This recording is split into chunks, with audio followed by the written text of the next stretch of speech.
The massive screens in Times Square flickered with excitement as humanity watched the Galactic Council's ships descend through Earth's atmosphere. Golden vessels that looked like falling stars painted the sky, their hulls gleaming in the summer sun. People held their breath, phones raised high to capture humanity's first official contact with the galactic community. Among the crowd stood Captain James Miller, his military uniform crisp despite the humid New York air. His eyes narrowed as he studied the approaching ships. 20 years in the Space Force had taught him to look past the shine and search for substance. These aliens were putting on quite a show, but something felt off about the whole thing. The lead ship landed in the specially prepared area of Central Park, its golden surface dimming to a subtle glow. The crowd's cheers echoed across Manhattan as tall, elegant figures emerged from the vessel. The alien diplomats walked with perfect posture, their long robes flowing despite the lack of wind. "Quite the entrance," muttered Susan Thompson, who stood next to Miller. As Earth's leading spacecraft engineer, she had been chosen to evaluate whatever technology the Council might share with humanity. Her dark eyes sparkled with curiosity, but her mouth was set in a suspicious line. The alien delegation approached the waiting human leaders. Their spokesperson, a tall figure with silvery skin, spread 4 arms in what appeared to be a greeting gesture. "People of Earth," the alien's voice carried clearly through their translation device, "we welcome you to the galactic community." The ceremony proceeded exactly as planned. Speeches were made, promises of cooperation and friendship were exchanged, and then came the moment everyone had been waiting for, the presentation of Earth's acceptance gift. As is tradition, the alien spokesperson announced, "We present you with a vessel of our making to help humanity take its first steps among the stars." The air shimmered, and suddenly it appeared, floating above Central Park like a ghost ship from an old tale. But as the shimmer faded, confused murmurs spread through the crowd. The ship looked old. Its hull was a patchwork of dull metal plates, some showing clear signs of wear. It was massive, yes, but it had none of the elegance of the Council's golden vessels. Miller watched as Thompson's fingers flew across her tablet, her frown deepening with each reading. "Captain," she whispered, "these energy readings are barely above minimum spaceflight requirements. This thing is running on technology that's, well, by their standards, it must be ancient." The alien spokesperson continued, their tone carrying what sounded suspiciously like amusement. "This Horizon-class exploration vessel has served many species well. We're sure humans will find it adequate for their current level of development." Miller caught the slight twitch at the corner of the spokesperson's mouth, a gesture that seemed universal among species, badly hidden contempt. He glanced at Thompson, who gave him a slight nod. She had caught it too. The ceremony concluded quickly after that. As the alien ships departed, their golden hulls once again turning into stars, humanity was left with their gift, now dubbed the Scraffy by the media. It hung in low Earth orbit like a sad reminder of humanity's place in the galactic hierarchy. 3 days later, Miller found himself floating through the vessel's main corridor with Thompson. The ship's artificial gravity was working, but only at 60% capacity. Their footsteps echoed in the empty halls, the sound bouncing off walls that had clearly seen better days. "They really went all out to insult us, didn't they?" Miller said, running his hand along a wall panel that looked like it might fall off at any moment. "This ship is barely holding together." Thompson didn't respond immediately. She was focused on a section of exposed circuitry, her tablet displaying readings that meant nothing to Miller, but he knew that look in her eyes. The same look she got when faced with a particularly interesting puzzle. "Maybe," she finally said, "but they made a mistake. A big one." She turned to Miller, her face lit with excitement. "They assumed we'd see this ship the same way they do, as outdated, useless technology, but they don't understand how humans think." She pulled up a holographic display of the ship's power core. "Look at this. The core design, it's not specialized like modern alien ships. It's basic, adaptable. They'd probably see that as a weakness, but for us, she grinned, it's an opportunity. This ship is like a blank canvas, Captain, and humans have always been good at turning trash into treasure. Miller studied the display, beginning to understand her excitement. How long would it take to get it fully operational? Operational. Thompson laughed. Captain, I don't want to make it operational. I want to make it extraordinary. Give me 6 months, and Earth's best engineers.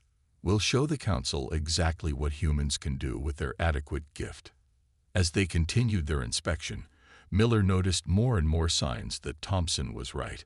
The ship's flaws were actually opportunities in disguise. Its simple systems could be modified, improved, rebuilt. What looked like decorative patterns on the hull could house additional systems.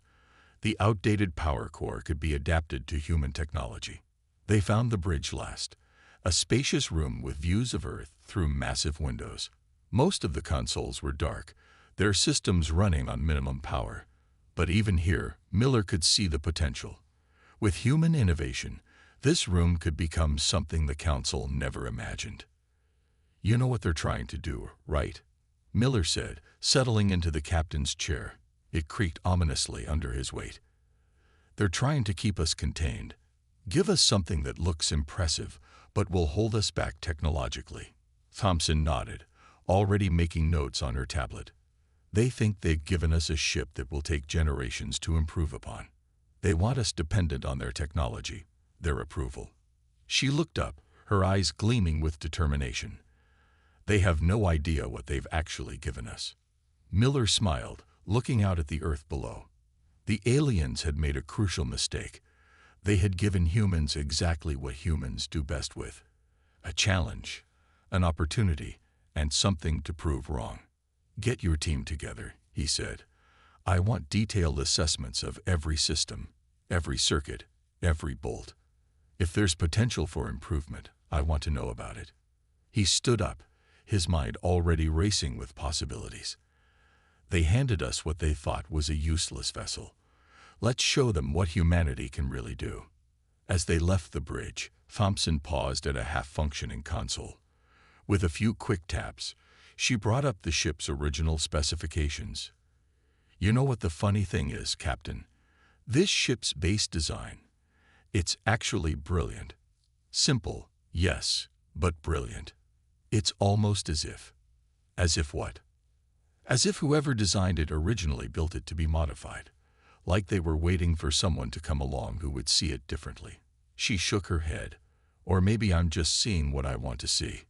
Miller looked back at the bridge, at all its dormant potential. Either way, I think we're about to make some waves in the galactic community. The Council wants to see what humans can do with their gift. He smiled. Let's give them a show they'll never forget. The makeshift command center buzzed with activity as engineers from every corner of Earth gathered to examine the alien vessel. Screens displayed technical readouts, while 3D holograms of ship systems floated in the air. Susan Thompson stood at the center of it all, directing the organized chaos like a conductor leading an orchestra. The power core is our priority, she announced, pointing to a holographic display of the ship's heart. It's running at 15% capacity, but that's not because it's broken. It's because we haven't figured out how to wake it up properly. Robert Wilson, a former military engineer with decades of experience in weapons systems, stepped forward. His weathered face creased in thought as he studied the core's design. Look at these connection points, he said, tracing lines in the air. They're universal adapters. This thing wasn't built to use just one type of power source. It was built to use anything. Thompson's eyes lit up. She quickly pulled up the ship's original specifications. You're right. The aliens probably saw this as primitive, but it's brilliant. We can hook up our fusion reactors, solar arrays, even the experimental quantum power cells. This ship could run on multiple power sources simultaneously. The team worked through the night, fueled by coffee and excitement. They discovered that almost every system on the ship followed the same principle. Simple, basic designs that could be modified and improved. It wasn't a limitation. It was an opportunity. A week later, Miller visited the ship to check on their progress. The corridors that had once echoed with emptiness now hummed with life. Engineers crawled through access panels, replaced old systems, and installed new ones. The air crackled with possibility. "Captain," Thompson called out, emerging from a tangle of wires. Her face was smudged with grease, but her smile was bright. "You need to see this." She led him to what had once been a bare section of hull. Now it bristled with new sensors and equipment. "Remember those decorative patterns on the outer hull? They're not decorative at all. They're prefabricated mounting points. The aliens probably forgot their original purpose, but we figured it out. We can attach almost anything to them." Wilson joined them, carrying what looked like a modified weapon system. "And that's not all," he added. "These mounting points form a grid across the entire ship. If we do this right, we could create the most advanced shield system humanity has ever designed." Miller watched as they demonstrated their discoveries. Every flaw in the ship's design had become an advantage. The outdated computer systems were being replaced with Earth's latest quantum computers. The weak engines were being modified to accept multiple types of propulsion. Even the life support systems were being upgraded to exceed anything currently in use. "How long until we can test it?" Miller asked, trying to hide his excitement. Thompson checked her tablet. 2 more weeks for the basic systems. But here's the interesting part. We're building everything to be modular. If something breaks or we develop better technology, we can swap it out in hours instead of months. This ship will never be outdated because it can always be upgraded. The next 2 weeks passed in a blur of activity. The ship's transformation was remarkable.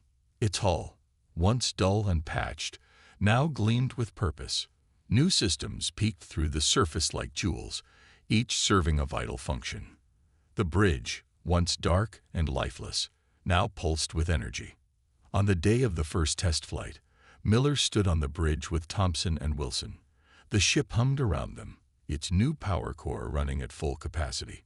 Multiple energy sources worked in perfect harmony, providing more power than the original designers had ever imagined possible. "All systems are ready," Thompson reported, her fingers dancing across the new control panels. "Power output is stable at 300% of original specifications. Shield grid is online. Weapons systems are, well, let's just say we've got some surprises if we need them." Miller settled into the captain's chair, now properly reinforced and equipped with its own command interfaces. "Take us out, nice and easy. Let's see what she can do." The ship lifted smoothly from its dock, its new engines purring like a well-tuned machine. As they cleared Earth's atmosphere, Thompson began running through their test protocols. Each new system performed perfectly, exceeding even their optimistic expectations. Preparing for full power test, Thompson announced, "All departments report ready." Miller nodded. "Do it." The ship surged forward, its hybrid power systems working together in ways the Galactic Council had never imagined. On the screens, test data scrolled past at incredible speeds. Every system was performing at levels that would have seemed impossible just weeks ago. "Look at these readings," Wilson said, grinning. "The shield grid isn't just defensive. It's actually improving our engine efficiency. The whole ship is working together like a single organism." As they put the ship through its paces, Miller couldn't help but smile. The aliens had given them what they thought was an obsolete vessel, but they had fundamentally misunderstood humanity. Where they saw limitations, humans saw possibilities. Where they saw outdated technology, humans saw a foundation to build upon. "We need a new name," Miller said as they completed their final test run. "We can't keep calling it the Scrap Heap anymore." Thompson looked up from her station. "I've been thinking about that. What about Phoenix? In Earth mythology, it's a bird that rises from its own ashes, transformed into something more powerful than before." Wilson nodded approvingly. "Perfect. Because that's exactly what we've done here. We've taken their cast-off gift and turned it into something they never imagined possible." As they began their return flight to Earth, Miller gazed out at the stars. The Galactic Council had tried to contain humanity's growth, to keep them dependent and subordinate.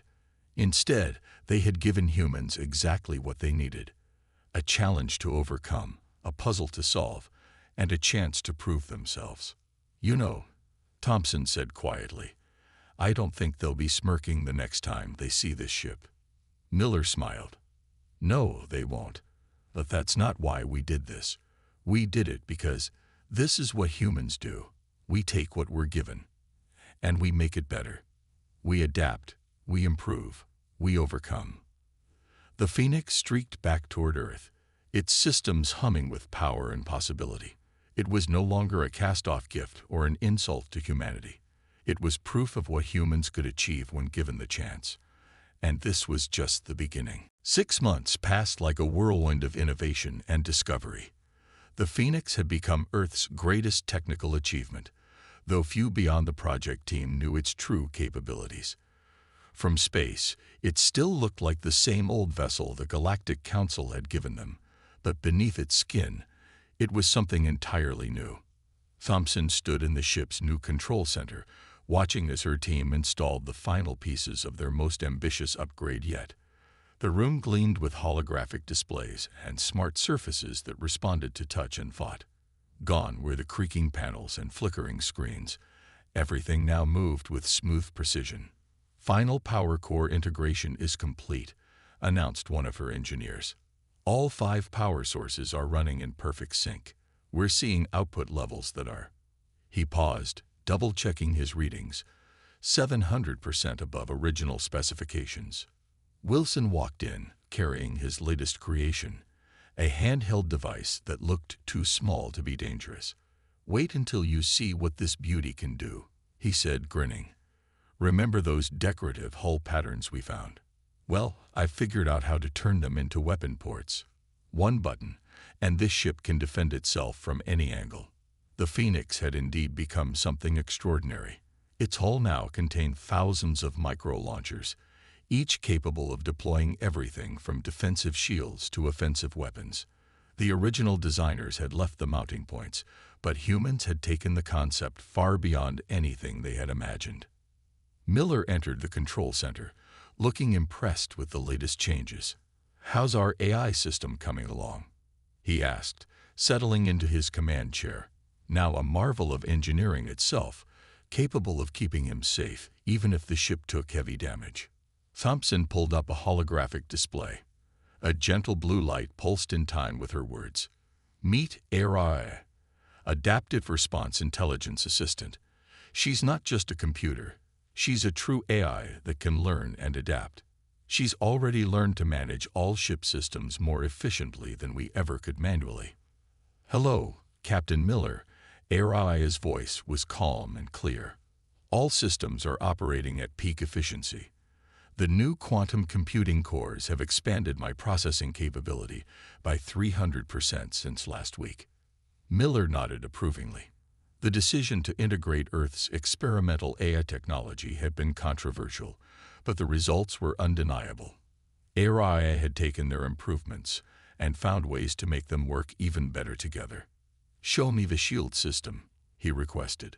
The holographic display shifted, showing layers of protective fields surrounding the ship. What had started as a simple defense grid had evolved into something revolutionary.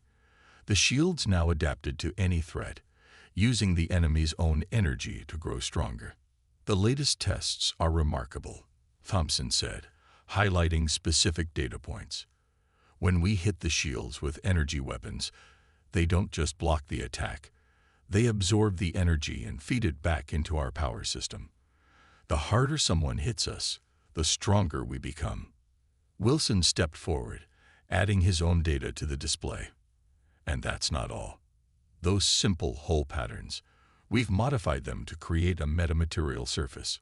We can adjust the ship's radar signature at will. We can look like a small shuttle, a massive warship, or nothing at all." Outside the ship, a maintenance team was installing the final pieces of the new sensor array. The Phoenix could now see further and more clearly than any human vessel before it. But unlike the specialized systems used by the Galactic Council, These sensors could be easily upgraded or replaced as better technology became available. "Time for a full systems test," Thompson announced. The engineering team took their positions, each monitoring different aspects of the ship's performance. Miller watched as screens filled with data, showing the incredible transformation they had achieved. Aria's voice provided updates as each system came online. Primary power grid at full capacity. Secondary and tertiary systems synchronized. Quantum cores operating at optimal levels. Shield grid energized. Adaptive defense systems ready. All weapons in standby mode. Environmental systems at 100%. The ship hummed with power, but it wasn't the unstable vibration they had felt 6 months ago. Now it was a smooth, confident pulse, like a heartbeat. Every system worked in perfect harmony, each improvement building on the others to create something greater than the sum of its parts. "Take us out," Miller ordered. "Let's see what she can really do." The Phoenix lifted smoothly from its dock, its new engines barely making a sound. As they reached orbit, Thompson began running through their test protocol. But this was no simple shakedown cruise. They were going to push the ship to its absolute limits. "Engaging maximum thrust," Thompson announced. The ship surged forward, accelerating faster than anything in Earth's fleet. The stars blurred around them, but inside the ship, no one felt more than a gentle push back in their seats. Wilson monitored the tactical systems as they ran combat drills. Holographic targets appeared and vanished as the ship's weapons tracked and eliminated them with perfect precision. The shield grid sparkled as it deflected simulated attacks, each impact making it stronger. "Energy levels are actually increasing," Thompson reported with satisfaction. "The more we use the systems, the more efficiently they work together. Aria is optimizing everything in real time." They pushed the ship harder, testing every system and capability they had added. The Phoenix responded perfectly, its hybrid systems working together in ways that would have seemed impossible 6 months ago. It was no longer just a ship. It was humanity's greatest achievement. As they completed their final test run, Miller stood at the center of the control room, looking at his crew with pride. "The Council thought they were giving us an obsolete relic," he said. "Instead, they gave us the foundation for something they never imagined possible." Thompson nodded, still monitoring the test data. "Every primitive feature they mocked us for has become an advantage. Their specialized systems can't adapt or improve without completely rebuilding them. Ours." She gestured at the screens showing the ship's capabilities. "We can upgrade any part of this ship in hours. We'll never fall behind because we can always move forward." The Phoenix cruised back to Earth, its systems running perfectly. From the outside, it still looked much like the gift they had received, perhaps a bit shinier, a bit more purposeful in its stance. But inside, it had become something new, something that represented the very best of human ingenuity and determination. "We should invite the Council for a demonstration," Wilson suggested with a slight smile. "Show them what humans can do with a useless vessel." Miller shook his head, though he was smiling too. "Not yet. Let them think we're still struggling with their gift. The time will come to show them what we've achieved. But for now..." He looked out at the stars, thinking of the future. "For now, let's focus on making the Phoenix even better." The ship glided into its dock, its transformed systems powering down to standby mode. But unlike 6 months ago, it wasn't going to sleep. It was merely waiting, ready to prove that humanity could turn any challenge into an opportunity, any setback into a triumph. The real test would come soon enough, and the Phoenix would be ready. The emergency signal blared through Earth's communication channels, its alien frequency catching everyone by surprise. Miller was in the middle of a routine system check when Aria's calm voice interrupted his work. "Captain, I'm detecting a distress call from the Galactic Council colony on Delta 9. They are under attack by a significant pirate fleet. Current count shows 37 hostile vessels." Miller straightened in his chair. "How far are we from their position?" "We are the closest vessel capable of responding. At maximum speed, We can reach them in 17 minutes. Thompson and Wilson rushed onto the bridge, having received the same alert. Their faces showed a mix of concern and determination. This would be the Phoenix's first real test, and against overwhelming odds. "The Council's going to love this," Wilson said, taking his station at tactical. "The humans coming to save them in their obsolete gift." Miller opened a channel to Earth Command, quickly receiving authorization to respond. The Council colony's fate was more important than keeping their ship's improvements secret. "All hands to battle stations. Thompson, give me everything the engines have got. Wilson, power up all defensive systems, but keep them hidden. Let's show them what this ship can really do." The Phoenix leaped forward, its hybrid engines pushing it to speeds that would have torn apart a lesser vessel. Inside, the crew felt nothing thanks to their advanced inertial dampeners. The stars stretched into lines of light as they raced to answer the distress call. Through the ship's enhanced sensors, they could already see the battle. Pirate ships swarmed around the colony like angry wasps, their weapons tearing through the orbital defenses. 2 Council ships lay crippled nearby, their golden hulls scared and dark. "This is Captain James Miller of the Earth vessel Phoenix responding to your distress call," Miller announced on all frequencies. "We are here to help." The response was immediate and dismissive. "Earth vessel, withdraw immediately," a Council commander ordered. "Your outdated ship will be destroyed. This is not a battle for primitive vessels." Miller ignored the warning. "AI, battle analysis." The AI's response was immediate. "Pirate vessels are using mainly energy weapons and standard missiles. Their shields are basic but numerous. They rely on overwhelming force rather than tactical superiority. I have identified 19 different weapon configurations and have adjusted our shield harmonics accordingly. Wilson, deploy the shield grid but keep it powered down. Thompson, ready the power absorption systems. Let's show them what primitive looks like." The Phoenix dove into the battle, still appearing as the same old vessel the Council had given them. The pirates, seeing what looked like an easy target, turned their attention to the human ship. "Multiple weapons locked on us," Wilson reported calmly. "Impact in 3, 2, 1. Energy beams and missiles streaked toward the Phoenix from all directions. At the last possible moment, Wilson activated their defense systems. The shield grid flared to life, not just blocking the attacks but absorbing them. Each hit made their shields stronger, feeding power back into their systems. "Shield strength increasing," Thompson announced with satisfaction. "Power levels are now at 120% and rising. Their attacks are making us stronger." The Council commanders watched in stunned silence as the supposedly obsolete vessel shrugged off attacks that had crippled their own ships. But the Phoenix wasn't done showing off. "Time to return the favor," Miller ordered. "Wilson, show them our little surprises." The ship's decorative hull patterns suddenly came alive. Thousands of micro-launchers deployed, each targeting a different pirate vessel. The Phoenix erupted in a dazzling display of defensive and offensive power that left both pirates and Council forces speechless.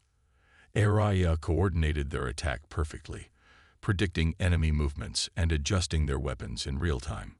Pirate ships found their shields failing as specialized energy pulses disrupted their systems. Others discovered their weapons being turned against them by the Phoenix's adaptive defense grid. "Enemy fleet is breaking formation," Wilson reported with a grin. "They've never seen anything like this. They don't know how to counter our systems." Miller watched as the pirate fleet tried to regroup. Their traditional tactics were useless against the Phoenix's constantly adapting defenses. Each attack they launched only made the human ship stronger, its hybrid systems working together in ways they couldn't understand. "Multiple ships are powering up their jump drives," Araya reported. "They are attempting to escape." "Not today," Miller said firmly. "Thompson, activate the gravity net. Wilson, target their engines. Let's make sure these pirates don't trouble anyone else." The Phoenix's most innovative system deployed, a web of focused gravity fields that trapped the pirate ships in place.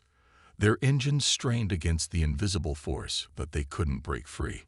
One by one, Wilson's precisely targeted shots disabled their power systems. In less than 30 minutes, the battle was over. The pirate fleet that had overwhelmed the Council's defenses lay dead in space, defeated by a single primitive vessel. The Phoenix hung among them, its systems humming contentedly, ready for more if needed. "Status report," Miller called out. "Shields at 200% capacity thanks to all that absorbed energy," Thompson reported. "All systems functioning perfectly. ARRA has already analyzed their weapon systems and updated our defensive algorithms. We're actually stronger now than when the battle started." The Council commander's voice came over the comm system again, but this time the dismissive tone was gone. "Earth vessel. How? What did you do to that ship?" Miller smiled. "We improved it. Turns out humans are pretty good at making things better. Would you like assistance with your damaged vessels? Our engineering teams are quite experienced with repairs." The silence that followed was almost comical. Finally, the commander responded, "We would appreciate any assistance you can provide." As repair teams prepared to help the damaged Council ships, Miller looked at his crew with pride. They had done more than win a battle. They had proven that humanity's greatest strength was its ability to adapt and improve. "Send word to Earth Command," he ordered. "Tell them the Phoenix has completed its first combat trial. All systems performed beyond expectations." He paused, looking at the defeated pirate fleet. "And maybe mention that we're going to need a bigger dock. I have a feeling we're going to be making a lot more improvements after analyzing all this combat data." The Phoenix moved gracefully among the damaged ships, its sensors already cataloging new information, its systems adapting and improving. What the Council had intended as an insult had become humanity's greatest triumph. And this was just the beginning. News of the Phoenix's victory spread through the galaxy like a wildfire. The Galactic Council chambers buzzed with excited discussions as representatives from various species debated what this meant for their carefully maintained hierarchy. Humans, it seemed, had done the impossible. They had turned a technological insult into a triumph that couldn't be ignored. 3 weeks after the battle, the Phoenix approached the Council's central station. This time, there were no smirks or dismissive glances from the alien diplomats. Every sensor and scanner on the station was focused on the vessel, trying to understand how humans had achieved such a transformation. Miller stood proud on his bridge, his crew at their stations. Thompson and Wilson flanked him as they prepared to dock. The ship looked much the same as when it had first been gifted to humanity, but now it moved with undeniable purpose and power. "They've assigned us their primary docking bay," Araya announced. "Interesting. According to their protocols, that berth is reserved for their most advanced vessels." Thompson smiled at her screens. "Well, we certainly qualify for that now. Our power readings alone are probably giving their sensors fits." The Phoenix settled into the dock with perfect precision. As they prepared to meet the Council, Wilson's tactical display lit up. "Captain, you might want to see this." Every military vessel in the system just went to full alert. "They're scared of us." "Not scared," Miller corrected. "Cautious. They've just discovered that humans are far more capable than they assumed. Let them watch. They might learn something." The Council chamber was packed when they entered. Species from across the galaxy had gathered to witness this historic moment. The same silver-skinned diplomat who had presented the gift stood at the central podium, looking far less confident than before. "Humans," the diplomat began, "you have surprised us. Our analysis of your battle with the pirate fleet shows capabilities we did not think possible with such basic technology." "Basic?" Thompson stepped forward, unable to contain herself. "What you saw as basic was actually flexible, adaptable. Your specialized systems are impressive, but they can't grow or change. Ours can evolve." She activated a holographic display, showing the Phoenix's systems. "Every attack makes us stronger. Every battle teaches us something new. We took your gift and made it better not because we're more advanced, but because we think differently." The chamber erupted in discussion. Representatives from various worlds began shouting questions, demanding to know how humans had achieved such results. But it was an old, quiet voice from the back of the chamber that caught everyone's attention. "They did exactly what we hoped they would." The crowd parted to reveal an ancient alien, their skin wrinkled and pale. Miller recognized the species. They were nearly extinct now, but they had once been great engineers. "I was part of the team that designed that vessel," the Ancient One said, moving forward slowly. "We created it thousands of years ago, but not as the simple ship everyone assumed it to be. We designed it as a test." The chamber fell silent as the Ancient One continued. "We built it with potential hidden capabilities that would only become apparent to a species that thought creatively, that saw possibilities where others saw limitations. We launched many such ships into the galaxy, waiting for someone to understand their true nature." Thompson's eyes widened as understanding dawned. The adaptive core, the modular systems, the hull patterns, they weren't mistakes or outdated technology. They were seeds, the Ancient One finished. Seeds waiting for the right species to help them grow. Many received our ships over the millennia. All saw them as primitive, useless. But you humans, the Ancient One's eyes gleamed. You saw what we had hidden. You understood. The council chamber buzzed with this revelation. The silver-skinned diplomat looked shocked. "You mean to tell us that this was all a test? That the humans succeeded where we all failed?" "Not failed," Miller interjected. "You just saw things differently. Humans have always had to adapt, to improve, to find new ways to solve problems. When you gave us that ship, you didn't give us limitations. You gave us opportunities." Wilson stepped forward, adding his own thoughts. "Every system we added, every improvement we made, worked better than it should have. Now we know why. The ship was designed to enhance whatever was added to it, but only if those additions were made with understanding and creativity." The Ancient One nodded. "And now, as was always intended, we offer humanity our people's legacy. In the ship's database, accessible only to those who proved worthy, are the technical archives of our civilization. All our knowledge, our achievements, our discoveries, they are yours now." Thompson's tablet chimed. Araya's voice announced, "New data streams detected. Beginning integration of archived technical data." "Captain, this is incredible. The theoretical foundations alone are centuries beyond current galactic science." The council representatives whispered among themselves. Humanity hadn't just proven themselves capable. They had unlocked knowledge that had been hidden in plain sight for thousands of years. The balance of power in the galaxy had shifted in ways no one had expected. The silver-skinned diplomat cleared their throat.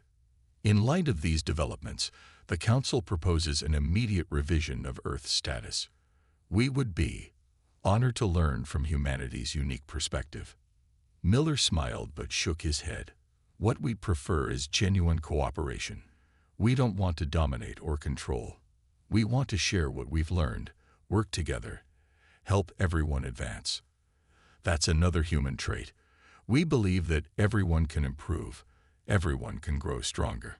The Ancient One's eyes crinkled with pleasure. "And that, more than anything else, proves you were the right choice. Our technology was never meant to create a new ruling species. It was meant to find one that would help lift all others up with them." As the council session continued, Miller looked at his crew with pride. They had done more than prove humanity's worth. They had shown that the greatest strength wasn't in having the most advanced technology, but in having the vision to see possibilities where others saw limitations. "So," Wilson said quietly, "what do we do with all this new knowledge?" Thompson was already scrolling through the technical archives, her eyes bright with excitement. "We do what humans always do. We learn, we improve, and we share." And then she looked up at the gathered representatives of the galaxy's species. "Then we help everyone else do the same." The Phoenix hung in its dock, no longer just a transformed gift, but a symbol of humanity's unique place in the galaxy. Its systems hummed quietly, already incorporating the ancient knowledge it had helped unlock. But more importantly, it stood as proof that the greatest technology wasn't the most advanced or the most specialized. It was the kind that could grow, adapt, and improve. And that was something humans understood better than anyone.